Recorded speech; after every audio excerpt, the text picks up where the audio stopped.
अस्सलाम वालेकुम गाइस, कैसे हैं आप सब। आज हमारा टॉपिक है 17.3 यूनिफॉर्म सर्कुलर मोशन और सिंपल हार्मोनिक मोशन। ठीक है, ये हमारा बोर्ड के पॉइंट ऑफ व्यू से एक बहुत ही इम्पॉर्टेंट लॉन्ग है। सो इसका कॉन्सेप्ट लेना है, थोड़ा सा ट्रिकी है, लेकिन अगर समझ आ जाए तो बहुत इजी है। ठीक है, तो हमारा जो यूनिफॉर्म सर्कुलर मोशन है और सिंपल हार्मोनिक मोशन है वो कैसे रिलेटेड है, हमने ये फाइंड करना है। और इसके लिए मैंने बहुत ही इजी नोट्स बनाए हैं। सो स्टार्ट करते हैं। यूनिफॉर्म सर्कुलर मोशन के लिए हम UCM यूज़ करेंगे एब्रीविएशन, और सिंपल हार्मोनिक मोशन के लिए SHM। ठीक है, तो जो हमारा UCM है और जो SHM है, ठीक है, वो बहुत ही क्लोजली रिलेटेड है। लेकिन हर तरह का यूनिफॉर्म सर्कुलर मोशन क्या है कि एक बॉडी है वो सर्कुलर पाथ में मूव कर रही है। ठीक है, लेकिन और हाँ, जो उसकी वेलोसिटी है वो क्या है, यूनिफॉर्म है, मतलब सेम है through out the circle, through out the motion. लेकिन जो सिंपल हार्मोनिक मोशन है ना, वो ऑसिलेशन है। तो हर uniform circular motion simple harmonic motion नहीं होती। इसी एक्सप्लेनेशन से शुरू करते हैं। कुछ पॉइंट्स आपने आखिर तक याद रखने हैं। अच्छा, पहले इसकी एक्सप्लेनेशन है, फिर हमने यूनिफॉर्म इसके थ्रू हमने उसकी वेलोसिटी फाइंड करनी है, डिस्प्लेसमेंट फाइंड करनी है और उसकी एक्सेलरेशन फाइंड करनी है। पहले एक्सप्लेनेशन देखते हैं। पहले हम एक पॉइंट कंसिडर कर रहे हैं जो कि एक सर्कुलर पाथ में मूव कर रहा है और उसका रेडियस क्या है, x0 है। अच्छा बच्चा, रेडियस क्या है होता है कि मीन पोजीशन से O से जो सरकमफेरेंस है ना सर्कल के, उसके बीच का डिस्टेंस, वो क्या होता है, रेडियस होता है। हम उसको r लिखते हैं, लेकिन हम इस केस में उसको क्या ले रहे हैं, x0 ले रहे हैं। ठीक है, अच्छा वो देखते हैं। तो हमारे ये एक सर्कल है, ठीक है, और जो इसका सेंटर है वो हम मीन पोजीशन लाइक O ले लेते हैं। ठीक है, अब यहाँ पर एक पॉइंट है P, ठीक है, उसको P1। अब जब ये जो P1 है ना, इसकी जो प्रोजेक्शन मतलब शेडो वो कहाँ पड़ रहा है, एक्स एक्सिस पे। मैंने जो ऊपर वाले पॉइंट से उनके नीचे लिख दिए हैं प्रोजेक्शंस, और नीचे वाले पॉइंट के ऊपर लिख दिए प्रोजेक्शंस। ठीक है, तो P1 का जो प्रोजेक्शन है वो एक्स एक्सिस पे बन रहा है, तो वो Q1 पॉइंट है। ठीक है, इसी तरह जब ये P1 पॉइंट थोड़ा आगे मूव करता है तो ये P2 पर जब पॉइंट पर आता है तो इसका प्रोजेक्शन Q2 पे बन रहा होता है।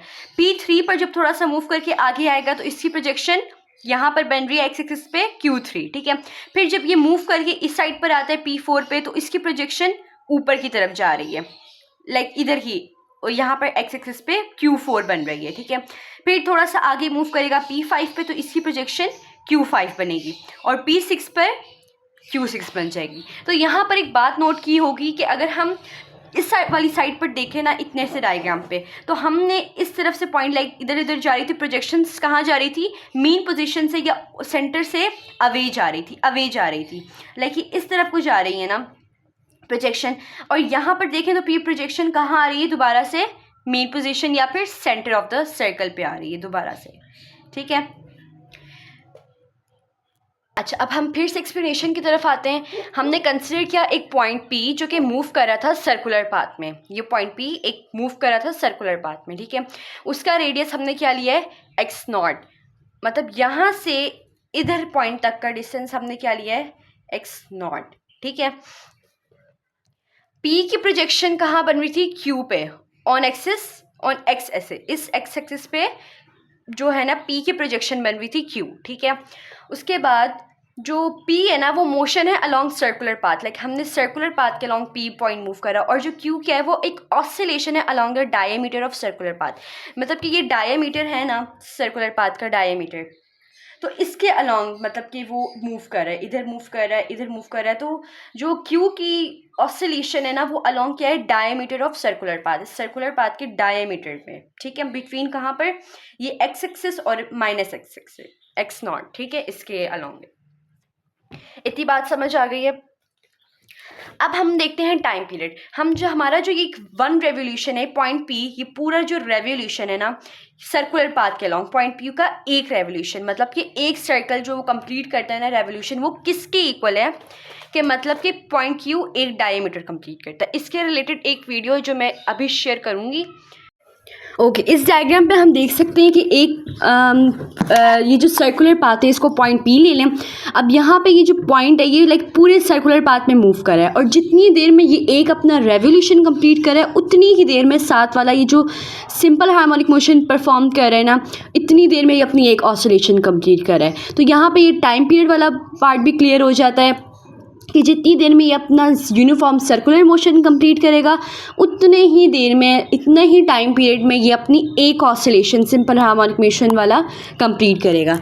ये पॉइंट क्लियर हो गया कि जितनी देर में वो अपना एक रेवोल्यूशन कंप्लीट करेगी जो यूनिफॉर्म सर्कुलर मोशन है, उतनी ही देर वो अपना एक जो ऑसिलेशन है वो कंप्लीट करेगा सिंपल हार्मोनिक मोशन। तो इसी तरह यहाँ पर जो पॉइंट पी है वो अपनी एक रेवोल्यूशन कंप्लीट करेगी, और यहाँ पर जो पॉइंट क्यू है ना, क्यू वो अपनी एक डायमीटर के अलॉन्ग अपनी एक ऑसिलेशन कंप्लीट करेगा। इसी तरह ये पॉइंट बी की जो एंगुलर स्पीड है ना पॉइंट पी की, वो किसके इक्वल है, लीनियर स्पीड ऑफ क्यू, क्योंकि यहाँ पर ये लीनियर स्ट्रेट पाथ है और यहाँ सर्कुलर पाथ है, तो इसलिए हम इसके एंगुलर स्पीड यूज़ करें और इसके लिए लीनियर स्पीड यूज़ करें। अब हम डिराइव करेंगे एक्सप्रेशन फॉर डिस्प्लेसमेंट। अब ये हमारा एक सर्कल है, ठीक है, उसका सेंटर है O, ठीक है। अब यहाँ हमने एक पॉइंट P लिया है जो कि इस सर्कल के इस सर्कुलर पाथ में मूव करेगा, पॉइंट P। इस O का और जो P का डिस्टेंस है वो रेडियस के इक्वल है, तो हमने उसको क्या लिया है, OP का डिस्टेंस x0 के बराबर ले रहे हैं, ठीक हो गया। लेकिन अब ये जो OQ का डिस्टेंस है वो क्योंकि रेडियस के इक्वल नहीं है, ठीक है, वो रेडियस के इक्वल नहीं है OQ का डिस्टेंस, तो हम उसको क्या लेंगे, सिर्फ x लेंगे। तो ये बात याद रखिए, एक तो हमारा जो रेडियस का डिस्टेंस है वो x0 हो जाएगा, लेकिन कोई और डिस्टेंस मीन पोजीशन से, मतलब सेंटर से कोई भी और पोजीशन, तो हम वो क्या लेंगे, x लेंगे। जैसे अब EOQ का डिस्टेंस है वो हम x ले रहे हैं, ठीक है। इसमें ये बात है। इसके अलावा इसके अंदर एंगल है, जो एंगल बना रही है ये OPQ, एक ट्राइंगल बन रही है ना, तो इसके अंदर जो एंगल है वो हम थीटा ले रहे हैं, ठीक है। ये यूज़ करेंगे हम डिस्प्लेसमेंट डिराइव करने के लिए। ओके, अब ये जो हमारा ट्राइंगल है, नहीं ट्राइंगल नहीं है, राइट एंगल ट्राइंगल है, ठीक है। तो ये जो हमारा OPQ है, ठीक है, ये एक x कॉम्पोनेंट पे बन रहा है ना, तो हम इसको कोस थीटा ले रहे हैं, ठीक है। अब कोस थीटा हमारे क्या होता है, बेस डिवाइड बाय हाइपोटेन्यूज। तो बेस क्या आ रही थी हमारी इस डायग्राम की, ये OQ, और जो हाइपोटेन्यूज है वो क्या आ रहा है हमारा, OP आ रहा है। तो हमने OQ डिवाइड बाय OP ले लिया, OQ को x से किया था और OP को x0 से किया था, ठीक है। तो कोस थीटा किसके इक्वल आके x डिवाइड बाय x0। तो ये इक्वेशन मोस्ट इंपॉर्टेंट है, इसको याद रखिएगा, आगे भी हमने यूज़ करनी है। ये x0 यहाँ पर आ जाएगा, तो x0 cos theta is equal to x हो गया। तो यहाँ तक ये हमारा आ गया एक्सप्रेशन। उसके बाद अगर हम देखें ना, अगर हमारी लीनियर डिस्टेंस को देखें तो s is equal to velocity multiply by time होता है। जो डिस्टेंस, जो हमारा सिंपल फार्मूला है ना लीनियर का, एंगुलर पे वो लगाते हैं ना, तो हमारा जो डिस्टेंस होता है वो थीटा के इक्वल हो जाता है। वेलोसिटी हमारा एंगुलर वेलोसिटी ये ओमेगा की इक्वल हो जाती है, और टी हमारा एज इट इज रहता है। तो हमने ये थीटा की यहाँ पर ये वाली वैल्यू पुट कर देनी है, ठीक है। तो ये x0 कोस, इस थीटा की जगह ये WT आ जाएगा, ठीक है। x is equal to x0 cos omega t हो गया, ठीक है। ये हमारा जो है एक्सप्रेशन, ये हमने डिस्प्लेसमेंट के लिए डिराइव कर लिया है। सो नेक्स्ट हमने डिराइव करना है एक्सप्रेशन किसके लिए, वेलोसिटी के लिए।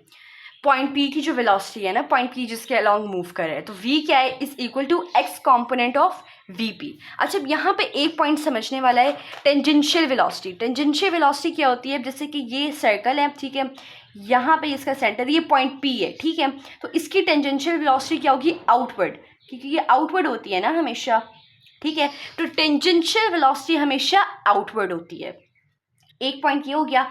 अच्छा, एक पॉइंट ये है कि जो टेंडेंशियल वेलोसिटी वो हमेशा परपेंडिकुलर होती है। परपेंडिकुलर मतलब 90 डिग्री। वो कैसे, ये देखें, OP का जो डिस्टेंस था, एक तो हमारा OP के साथ एंगल बन गया, और एक ये जो VP मतलब कि जो टेंजेंशियल वेलोसिटी निकल रही है, तो ये जो O और P का था और ये जो टेंजेंशियल निकल रही है, तो ये एक 90 डिग्री बन गया, ठीक है, 90 डिग्री बन गया, ये हो गया। सो टेंजेंशियल वेलोसिटी इज परपेंडिकुलर, ये हमें समझ आ गई। अब हमने ये देखना है कि एक वेलोसिटी है जो कि हमारी V निकल रही है, मतलब लीनियर वेलोसिटी थी ना जो हमारी डायमीटर के अलॉन्ग निकल रही थी, तो एक वो नीचे से V की तरफ जा रही है, तो हमने इसी के पैरेलल एक और वेलोसिटी ले ली है, इस पॉइंट P से ये V ले ली है, ठीक है। सो अब इसके वीपी के बीच में, टेंजेंशियल वेलोसिटी वाले वेलोसिटी कंपोनेंट के बीच में और इस वाले वेलोसिटी के बीच में जो हमने इससे पैरेलल लिया है उसके बीच में जो एंगल है वो थीटा है। तो वो हम कैसे निकालेंगे, वो निकालेंगे हम 90 माइनस थीटा। तो मतलब जो एंगल है बिटवीन वी एंड वीपी वो क्या है, 90 माइनस थीटा।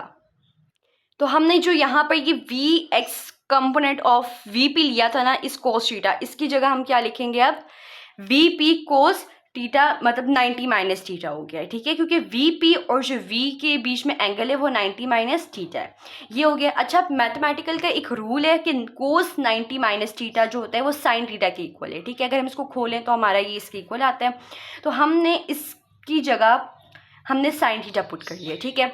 अच्छा, अब एक और फॉर्मूला है कि sine square theta plus cos square theta, ये हमारा इक्वल होता है 1 के।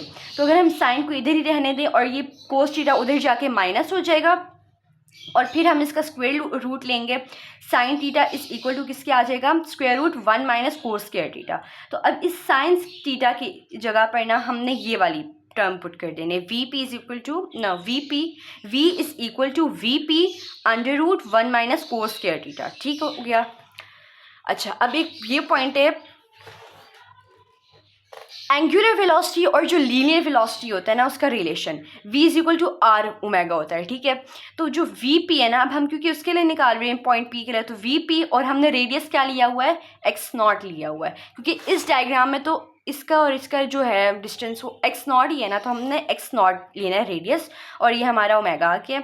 तो हमने वी पी यहाँ पर वीपी की जगह क्या पुट कर देंगे, एक्स नॉट ओमेगा, और ये जो साइन थीटा था उसकी जगह पर 1 माइनस कॉस स्क्वायर थीटा इसका अंडर रूट, ये पुट कर देंगे, ठीक है। ये वैल्यू आ जाएगी हमारी। ओके, तो ये हमारी वैल्यू आ गई थी। अच्छा, अब हमने एक पढ़ा था पहले भी कि जो कॉस थीटा होता है वो किसके इक्वल होता है, बेस डिवाइड बाय हाइपोटेन्यूज की। तो हमने बेस एक्स ले ली थी और हाइपोटेन्यूज एक्स नॉट ले ली थी, ठीक है। तो यहाँ पर हमने सेम वही एक्सप्रेशन यूज़ करना है, इस कॉस स्क्वायर थीटा की जगह ना हमने ये वाला एक्सप्रेशन पुट कर देना है, इसका स्क्वायर रूट ले लेंगे क्योंकि कॉस स्क्वायर थीटा है, तो हमने इस वाले एक्सप्रेशन का स्क्वायर रूट ले लेंगे, तो ये X square divide by X not square आ जाएगा, ठीक है,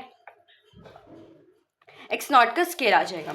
अच्छा, फिर एलसीएम लेंगे तो ये एक्स नॉट स्क्वायर यहाँ आ जाएगा minus x square divide by X not square, ठीक है।